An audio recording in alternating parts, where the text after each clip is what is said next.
रागवत नाही असं कोणीच मला सांगितलं नाही. हे रागवतात असं सांगितलंच नाही कोणी. छान समजावून सांगतात, प्रेमाने समजावून सांगतात, 24 तास तुमच्यावर लक्ष ठेवतात आणि एवढी जबाबदारी ते सांभाळतायत.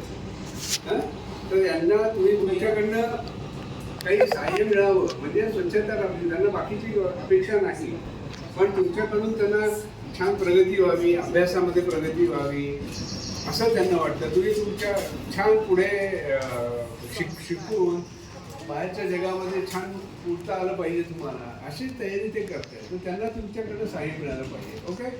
आणि स्वतःची काळजी घ्या, तब्येती सांभाळा आणि अभ्यास मात्र व्यवस्थित करा. सरांचं लक्ष आहेच. आणि किती लोक, काही लोक अशी आहेत की जे थोडी थोडी ती मदत करतायत, त्यांना सपोर्ट करतायत. तर त्यांनाही सगळ्यांना धन्यवाद आपण करूयात आपण या निमित्ताने. आणि मला आज या निमित्ताने इथे येता आलं, योगायोग येतो. तर सगळ्यांना wish you all the best. अच्छा, थँक्यू.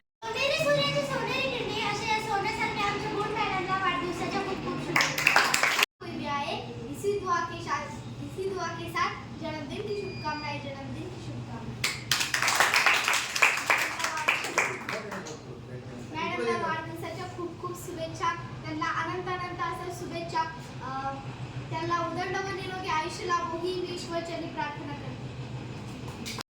आमच्या मॅडम खूप चांगला स्वभाव जे आहे ते 100 वर्ष आयुष्य जगावं, त्यांना पुढील आयुष्य उदंड निरोगी व सुख समाधान शांतीचं लाभावं ही मी ईश्वरचरणी प्रार्थना करते. जेव्हा आम्ही नवीन आलो होतो तेव्हा जणू काही मी वसतिगृहात पाऊल ठेवलं तेव्हा मला असं देवळासारखं वाटलं. इथं सगळं असं मन माझं प्रसन्न झालं आणि आमचे